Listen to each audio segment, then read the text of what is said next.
Welcome to episode 3 of Excerpts from Finishing Touches, the new book by Yes Me.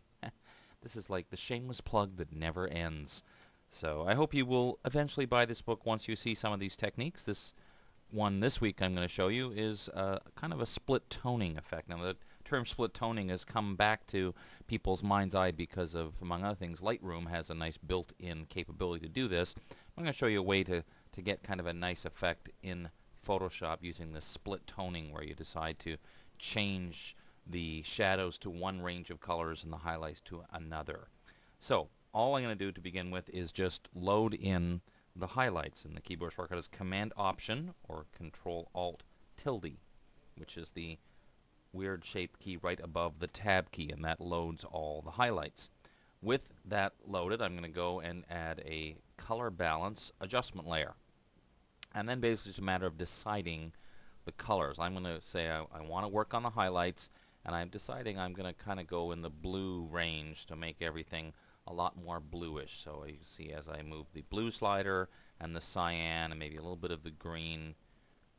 This is where, again, the experimental portion of our program, like always.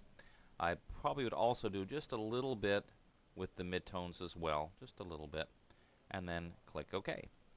Then I'll go back to the background layer, use the same keyboard shortcut, Command Option or Control Alt tilde, to load the highlights again, but this time press Command Shift or Control Shift I to inverse, meaning of course we're now selecting the opposite. So now we go back to add another color balance adjustment layer, this time clicking on the shadows, and for example here we'll say we want a lot more red in the dark shadow areas, and the same with magenta, and maybe we'll go a little bit towards the yellow here. And the same thing, because a different selection, I would still probably introduce a little bit in the midtones as well.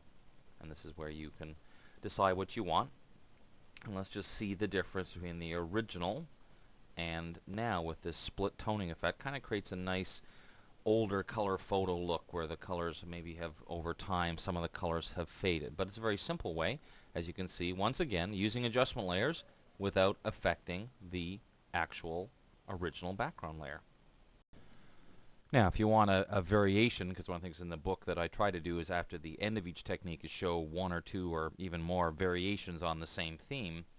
Here's what it looks like we just finished, but we could also add in either a channel mixer or even a hue saturation adjustment layer, lower the saturation right down, and let's look at the difference. You see how it's really getting much more of the split toning effect, where we're just seeing the reds in the shadows. We're not getting as much of the blue in there. So that's another possibility as a way to tweak it that much further.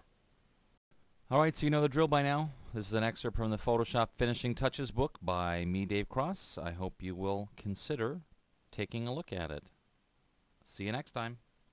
Fooled you, didn't I?